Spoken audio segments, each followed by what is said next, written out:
la privatización de la sanidad en Madrid, dándole a empresas privadas gestiones enteras de servicios no sanitarios, de hospitales y todo. Y esto no le llama la atención a la mayoría de los sindicatos propios sanitarios, que hay mucho corporativismo, ¿no?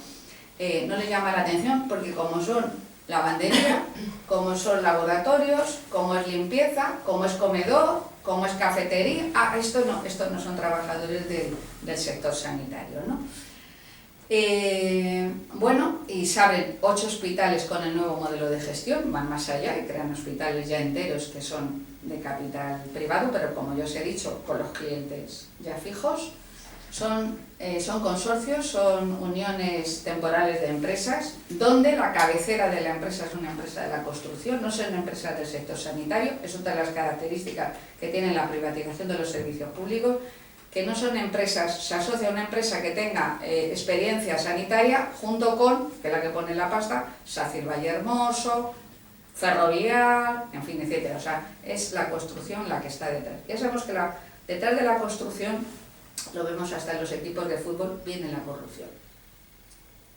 Forma parte todo del mismo holding, bueno, es un modelo que ha fracasado en el conjunto de los países europeos, es un modelo que no es viable, deterioró muchísimo en el Reino Unido, lo introdujo Margaret Thatcher, se ha visto el resultado durante estos años. Es un modelo malo para los usuarios y peor para los trabajadores del sector, o sea, igual de malo para ambos, ¿no? Y bueno, en el 2007 el PP dio un paso más y ha sido privatizar hospitales enteros de los que eran públicos, ¿no? Bueno, ¿esto es raro? Pues no, el PSOE en Andalucía ha hecho prácticamente lo mismo.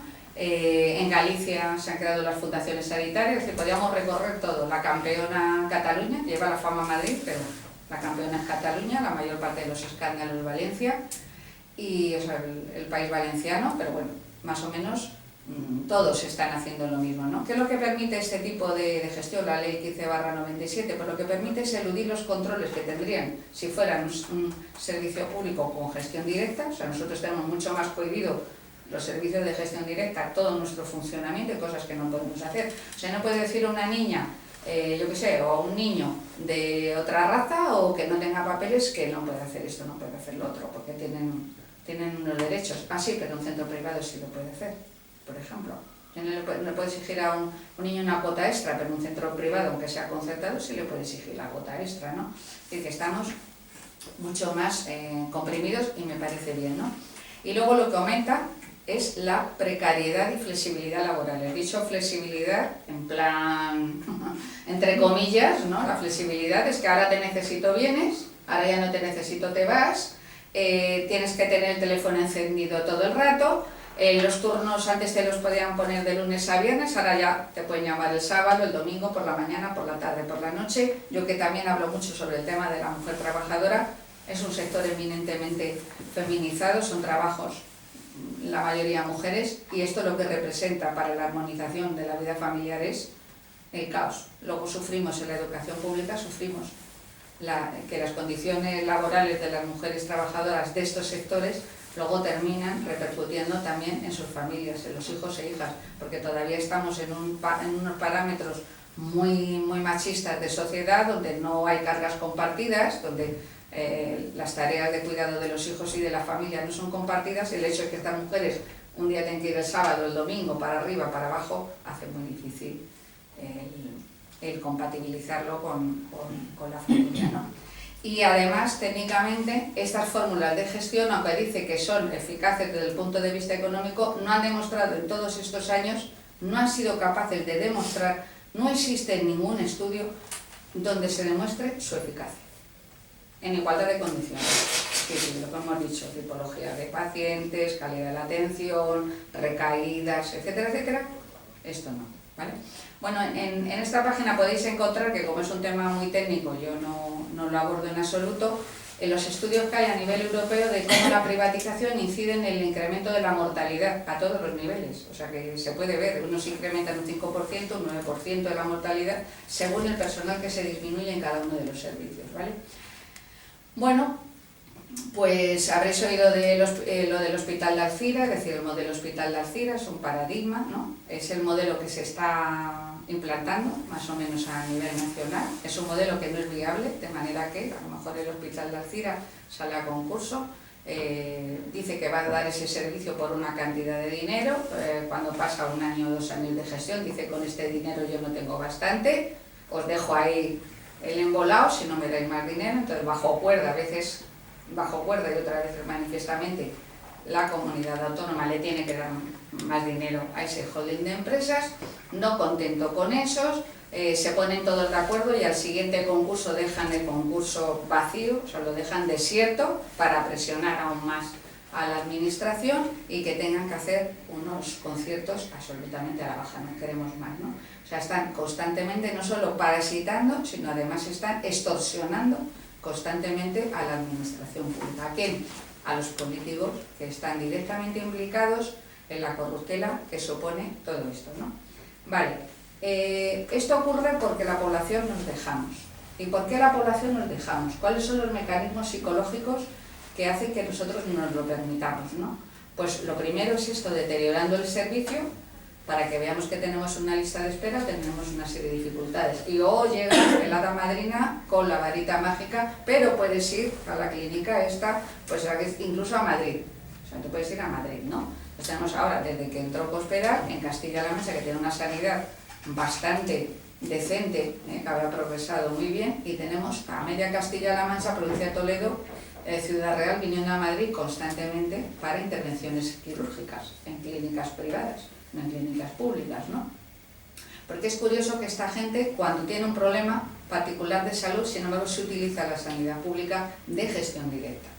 Es decir, Fabra, que es uno de los mayores artífices, el presidente de la Diputación de Castellón, uno de los principales artífices de la privatización de la sanidad, corrupto declarado, pero que salen mayoritariamente las elecciones en Castellón, que es un caso curioso, pues una de sus hijas está casada con el que privatizó en Valencia y la otra de sus hijas casada con el que privatizó en Madrid, el famoso Güemes, ¿no?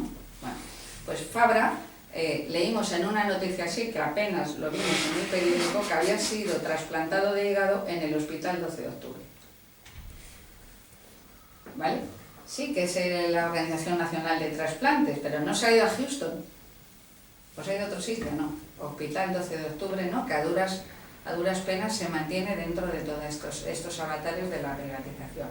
Bueno, entonces le convencen a la gente con el tema de la área única, que va a poder elegir hospital, es el mismo parámetro en educación, área única de educación, va a poder elegir colegio, va a poder elegir instituto, y se hacen pues leyes de libertad de elección, donde a la gente le venden la moto, que va a elegir médico, va a elegir hospital, va a elegir centro de especialidades, va a elegir centro de salud, pero esto no está a tu alcance. O sea, la elección es que cuando quieres hacer la elección no te lo permiten. Y voy a decir solo un caso. El caso de la salud mental en Móstoles. En Móstoles se crea un hospital nuevo, o sea, el hospital clásico de Móstoles, de la Seguridad Social. Se crea un hospital de los nuevos, de nueva creación, de todo tipo de facilidades. Y hay enfermos de salud mental que están siendo atendidos de toda la vida en el hospital de Móstoles. La enfermedad mental, bueno, pues si la conocéis un poco, requiere de que el enfermo tenga una confianza y una continuidad con el terapeuta que le lleva. No es cualquier cosa, no te puede, hoy te veo un traumatólogo, mañana te veo otro. Vale, pero la salud mental no puede ser así. Entonces, bien, había una sensibilidad, les dicen a los enfermos mentales, que son atendidos en el hospital de Móstoles, que pueden elegir entre el nuevo o el viejo. Bien, 90%, seguimos con el anterior. Lógicamente lo que les iba viendo se cambiaron, ¿no? Entonces les mandan una carta y les ponen una cita en el hospital nuevo con otros terapeutas que no son. Se presentan allí, la asociación, y dicen, oye, es que nosotros habíamos dicho que queríamos seguir con el hospital antiguo. Ya, no, pero no, es que, oye, decís que libertad de elección. Ya, no, bueno, es que lo que pasa es que podéis elegir dentro del hospital nuevo de Móstoles, pero no podéis elegir seguir con los antiguos del hospital de Móstoles, ¿no? Les dice, puedes elegir, bueno, pues yo prefiero seguir en el 12 de octubre. Ah, no, mira, es que no, en el 12 de octubre no puedes continuar, ¿no? No, es que yo prefiero seguir en el... No, es que tampoco puedes pedir, ¿no? Esa es una cosa. La otra cosa, y con esas derivaciones, es que los centros se van haciendo guetos. Como todo lo difícil, como todo lo crónico, como todo lo complicado, se va quedando en la sanidad pública, pues claro, los costes son mayores, la calidad de la atención cada vez, pues lógicamente va siendo peor y se van convirtiendo como en guetos, ¿no? Pretenden a veces convertir hospitales enteros, en lo que pasó con el Hospital de la Princesa, que es otra de las cosas que generó la Marea Blanca. Pretenden, por ejemplo, convertir un hospital que está a pleno rendimiento, que es uno de los hospitales mejores del mundo para determinadas cosas, convertirlo en un geriátrico. O sea, si no es bastante con que se vayan convirtiendo en guetos de por sí mismos, lo poco que mantienen de una forma heroica de investigación en estos centros también incluso se lo quieren quitar. Luego otra cosa es fichar a los médicos y al personal sanitario, ficharlo en unas condiciones económicas extraordinarias en esta sanidad privada, es decir, llevárselos, ¿no? Entonces hay gente que dice, bueno, es que yo me voy con el doctor fulanito a tal otro sitio, clínica privada, porque se ha trasladado y ya no está en la sanidad pública. Bueno, el tema precisamente de la privatización y de la profesión médica, incluso de enfermería, su visión que tienen de la privatización quizás no es la misma que vemos los pacientes, porque ha habido y hay intereses de médicos y de organizaciones médicas que están a pachas entre lo que es lo público y lo que es privado, ¿no? Y esto pasa en Madrid y creo que debe pasar en toda España y por lo tanto, bueno, pues también tenemos que ser críticos con ese modelo, ¿no? Bueno, pues lo que os encontráis, de lo que hay que negarse, las citas médicas a través de un call center, es decir, te van por teléfono, te dan la cita y tal, y no te dan la posibilidad de que elijas ir al centro público, ¿no? Ya te lo dan todo hecho, ¿no? El cierre de laboratorios públicos, en nuestro caso, para mandarlo a un macro laboratorio que atiende a 1 millón de personas, donde llegan tan tarde las muestras que no son válidas, los resultados no son válidos, es decir, empeorando mucho la calidad, ¿no? Desestructuración territorial mediante lo que se llama el área única, porque todo lo que se considera, lo que nosotros consideramos que es salud pública, es que tiene que haber prevención. La prevención no existe en la ley de sanidad. Es decir, si tú vas siempre al mismo centro de salud y funciona como tal centro de salud, tienen que trabajar en equipo, ¿vale? La enfermera, el médico, etcétera, ¿no? Lo que tiene que ser, si no sería un ambulatorio es diferente a un centro de salud, ¿no? Cuando a ti lo que hacen es solo atenderte cuando te ocurre una cuestión específica, pero la prevención, la educación para la salud, todo esto no se realiza y no se trabaja en equipo, pues se desestructura lo que debería ser una verdadera sanidad pública, ¿no? Es como si la salud fuera simplemente, es decir, es una visión de un mercado, pero no es la visión de lo que es la salud, en qué consiste la salud, ¿no? Procurar, lo que tienen que procurar lo tenemos que procurar todos como pacientes, como personas y también como personal sanitario, que no enfermemos. Este sería el objetivo principal, es que no lleguemos a enfermar, ¿no? Hay una nueva ley de libertad de elección, como bueno, esto se extiende a todo el mundo, por lo tanto, teóricamente, o sea, podrá ser, ¿no?, que alguien de Palencia se vaya a Madrid, etcétera, fenomenal. Tú te vas a poder al hospital, yo qué sé, San Francisco o Santa Teresa de Jesús, me estoy inventando los nombres, ¿vale? De Madrid. Vas y te operan. Bien, te desplazas 2 o 3 días, le pides alojamiento familiar, que tengas en Madrid, todo esto. Y luego te mandan otra vez a tu pueblo, a tu ciudad. Cualquier complicación que tengas, olvídate de que te la van a atender en el sitio donde te operaron, porque usted ya tiene que pasar a su zona. Pero es que cuando vas a tu zona, te van a decir, no, usted, donde le operaron, ahora va donde le operan, y a ver qué ha pasado con su prótesis, qué ha pasado con esto, qué ha pasado el otro, porque nosotros no. Entonces caen en una especie de tierra de nadie, el paciente, ¿no?, mareado de un sitio para otro, entre su pueblo, su ciudad, el otro sitio donde se ha ido. Es decir, ¿a qué le beneficia el área única? Al que se lo puede permitir, tanto en educación como en sanidad. La mayoría de la gente tenemos que ir al centro de salud que nos pilla más próximo, al hospital a que nos pilla más próximo, es de la única forma que podemos compatibilizar nuestras necesidades. Si elegiríamos un familiar a donde podría ir, tendría que ser al hospital más próximo, lógicamente, donde nosotros podamos seguir llevando nuestra vida, nuestro trabajo, nuestra familia, y al mismo tiempo atenderle, llevarla a consultas, etcétera, etcétera. Ahora, si esto se hace a 100 kilómetros, nosotros esto ya no lo podemos hacer, ¿no? ¿Y quién vuelve a pagar el pato? Las mujeres, en general las mujeres, que son las que tienen que hacer este sacrificio, ¿no? Y bueno, pues el mecanismo este de derivar pacientes rentables a sanidad privada. Hay una tesis doctoral donde se ha analizado diferentes apéndices, ¿no? Cosas que se quitan así de cirugía menor, apéndice, vegetaciones, anginas, yo qué sé, no sé cuántas cosas. Hay una tesis doctoral en la sanidad privada, el 80% a nivel estatal de este tipo de cositas pequeñas que se quitan, quistes ováricos o algo así era, el 80% era innecesario, esa parte de nuestro cuerpo estaba completamente sana. ¿Vale? Esto pasa en la sanidad privada. Bueno. Y aumento de desigualdades en salud. O sea, que se lo puede permitir, se va a desplazar, va a pagar, va a copagar, va lo que sea, y el que no se lo puede permitir, ¿no? Y entonces España está dividida más o menos en una inclinado, donde está vinculado también a la clase social. O sea, zona geográfica, clase social y género indica peor salud. O sea, que una mujer de clase social obrera que esté en el sur o en Extremadura tiene una esperanza de vida de 15 años, a lo mejor inferior a lo que sería un hombre de clase social elevada por ejemplo, en el País Vasco o en Cataluña. Bueno, pues deciros esto, que se creó el CAS para todo eso, y yo lo doy como referencia para esto.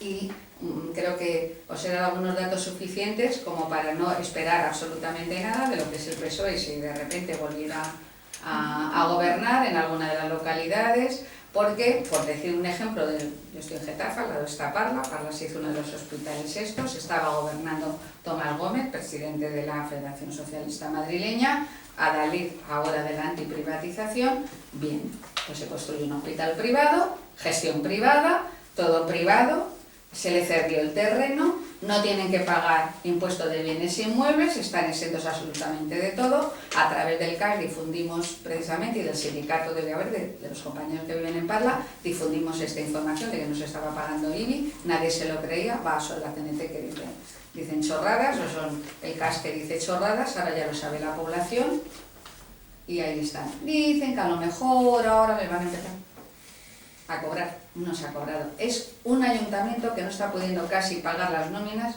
porque está en quiebra, en bancarrota desde hace un montón de tiempo. Y sin embargo no le cobra el IBI al hospital. Pero decía antes que en igualdad de condiciones, si ponemos los mismos parámetros, no es más rentable. Claro, si tienes que pagar el IBI, o no tienes que pagar el agua, no tienes que pagar la electricidad, entonces claro, te sale a cuenta, ¿no? Entonces bien.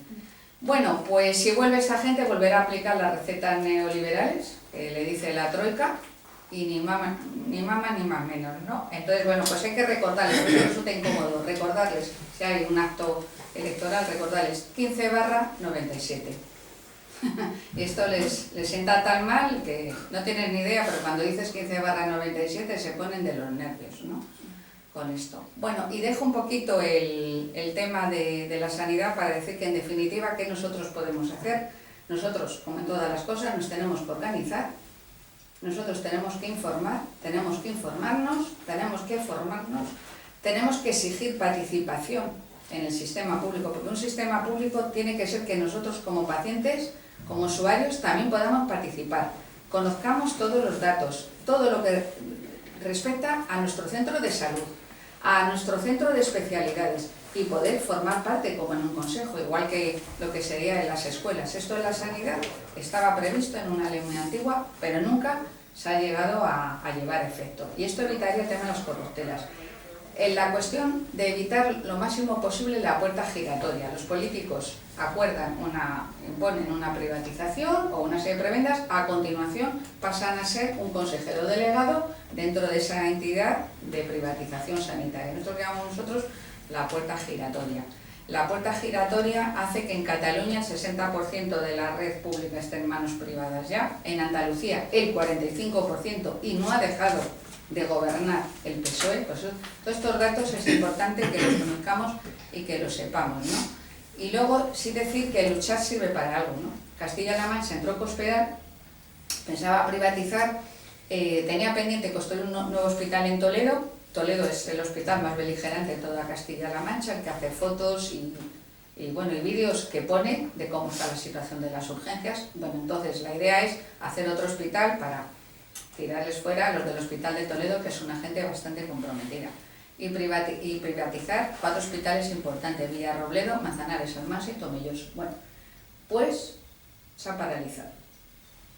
No se sabe para cuándo la construcción del nuevo hospital y se ha paralizado. Ella oficialmente dice que es por la situación, que ya tienen toda la cobertura, que ya el déficit lo tienen controlado, que no hay problema, que por eso no los tienen que privatizar, pero lo que sabemos es que ha sido la presión en todas estas localidades de que como política no está tan asentada en Castilla-La Mancha como para que la gente no tenga memoria de que hace 2 años estaba mucho mejor la sanidad que ahora, y entonces como no lo tiene tan claro, no se ha podido atrever. Es decir, ha habido un movimiento en Castilla-La Mancha y eso ha servido para algo, ¿no?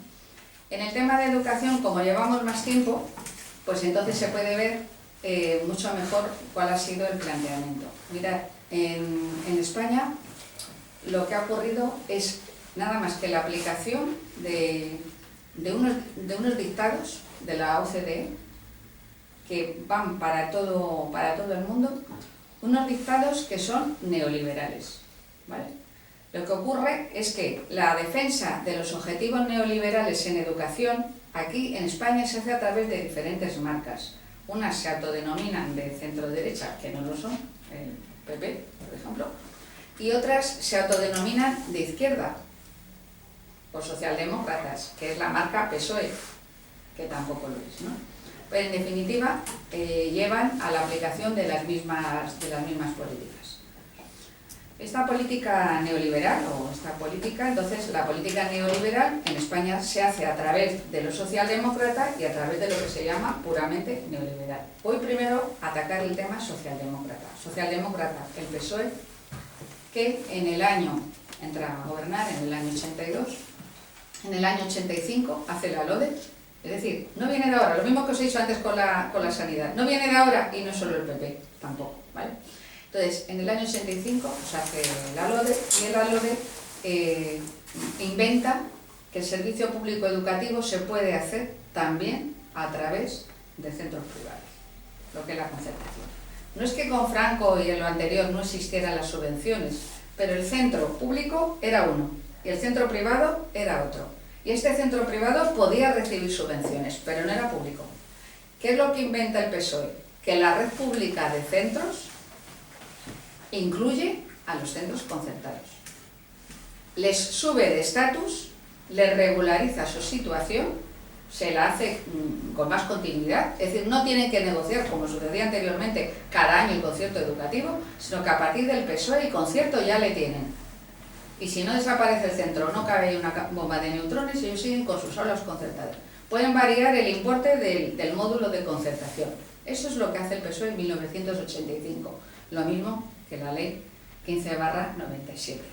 Bueno, entonces, otra cosa, le da la posibilidad de funcionar a estos centros, en su mayoría religiosos, funcionar de un modo que no es equiparable al de los centros públicos. Es decir, los derechos de los usuarios y de las familias en estos centros no son los mismos que en el otro lado, ¿vale? Pero se les sigue financiando con fondos públicos. Así que todo esto no le resulta chocante al PSOE, que hace compatible cuestiones religiosas y la concertación y la financiación de centros religiosos junto con la otra, junto con los centros públicos. La ideología neoliberal, siguiendo lo que es los dictados de la OCDE. La OCDE, los 2 mandamientos que tiene, que se están llevando a cabo en todo el mundo, es pasar a manos privadas todo lo que se pueda de la educación, empezaron por los servicios comedor, etcétera, igual que la sanidad, y ahora también propiamente la enseñanza. Y el otro vértice es quitar de la educación al máximo posible todos los contenidos educativos que no guarden relación con el mercado. Es decir, todo lo que sería el desarrollo integral, el desarrollo de la persona, potencial, al mínimo. Solamente lo que es para el trabajo, para lo que sea. Bueno, y además tenemos otro hándicap en España, no solo que se está llevando a cabo radical esto, tenemos otro hándicap, que tenemos otra pata. Tenemos los socialdemócratas, tenemos los neoliberales y tenemos los neoconservadores. Los neoconservadores, Comunión y Liberación, Legionarios de Cristo, etcétera, etcétera, Opus, etcétera, estos tienen la sartén por el mango en España. La ideología neoconservadora lo que quiere es controlar el currículum, lo que será y cómo será. De manera que poner reválidas, por ejemplo, es una característica de ellos, el darle un estatus mayor a la religión, el quitar el laicismo, el funcionamiento democrático de los centros, el centro nuevo que se va a crear en un barrio, en lugar de ser público, que sea precisamente vinculado a una de estas entidades, la introducción en los centros públicos de fundaciones. O sea, ahora estoy hablando en concreto de los centros públicos, de fundaciones que están vinculadas a la Fundación Botín, la Fundación Areces, la Fundación Bill Gates, el meter el esquema del funcionamiento de una empresa privada dentro del centro público, quitando la posibilidad de que los consejos escolares mínimamente, es decir, la participación de los usuarios tenga algo que decir, ni siquiera en la elección del director. Es decir, esta es el San Benito más o menos que tenemos neoconservador en el tema de la educación. Y bueno, en definitiva, una mala noticia, y es que se habla de la Ley Wert. La Ley Wert se va desarrollando a través de diferentes patas legislativas, de decretos, ¿vale?, que están vinculados al tema de la deuda pública, la sanidad igual, el tema de la deuda pública, del control del gasto público en educación, etcétera, etcétera, ¿no? Entonces, la mala noticia es que cada vez que decrece el gasto público en educación, cada vez que disminuye el esfuerzo colectivo en educación, se incrementa el gasto individual en educación. Es decir, que las familias tienen que hacer un esfuerzo mayor, si es que se lo pueden permitir, igual que ocurre en la sanidad. Entonces, si sumamos el dinero que cuesta público más el esfuerzo individual que tienen que hacer las familias por la educación, si lo sumamos, en la situación de liberalización o de privatización tanto de la sanidad como en la educación, el gasto, la suma del gasto, se incrementa notablemente. Lo digo esto para desbaratar la idea equivocada de que estas modalidades de gestión son más efectivas, o sea, son más eficaces, que son más baratas, dicho de otro modo, y que sale mejor. Y que como hay crisis, hay deuda pública y la tenemos que pagar, pues entonces que esto sale mucho más económico que el otro. No sale más económico, estás pagando 2 veces y hasta 3 veces por el mismo servicio. Y la otra mala noticia es que el 5 de marzo se ha aprobado el Real Decreto de Formación Profesional Básica, y esto es para mirarlo con muchísima atención. De repente hay un interés inusitado en la formación profesional. Eso sigue un objetivo neoliberal, claro, de los de la OCDE, lo del mercado, lo de la patita esta que decía del mercado. Entonces se crea, por primera vez, no existía ni siquiera en la época de Franco, se crea un itinerario sumamente consolidado para alumnos que pueden acceder desde segundo de la ESO, es decir, que no se le da demasiadas opciones de que puedan terminar la ESO, derivarlos a una línea muerta que se llama la formación profesional básica, y debido a que le habíamos hecho mucha crítica, ¿no?, sobre todo los profesores de la enseñanza pública, para que no nos quejemos tanto, les van a dar al finalizar un título que yo le he escrito ya para el CNT y he escrito para el BICEL, y le denomino ya, a ver si lo acuñamos, le decimos todos, un título a nivel de mercadillo. Tú te puedes comprar una ropa en un sitio que te va a durar mucho, y te lo puedes comprar en el mercadillo, no te va a durar, ¿no? Ese título que se le da es para engañar a los chavales que están en edades difíciles, que enseguida quieren abandonar el sistema, que a lo mejor están en un momento de crisis, y unas familias que no saben qué hacer también con ellos, pues le van a derivar al centro de formación profesional o a cualquier entidad, aunque no sea un centro público de formación profesional. Sustituye a los antiguos PCPIs, programas de cualificación profesional inicial, que a su vez sustituían a los programas de garantía social, pero con algunas diferencias muy notables en ellos. En el PCPI tenían la posibilidad de titular en eso, con lo cual, bien, porque podían recuperar. En segundo lugar, tenían un profesorado muy volcado y con un número de alumnos que permitía sacar adelante a una buena porción de ellos, a pesar de que estuvieran en una edad un poco crítica. Nosotros en mi centro tenemos una media de 12 alumnos en cada clase. Se pone una ratio, es decir, no se ponen requisitos mínimos de espacio y de equipamiento, por lo tanto se puede poner, cada autonomía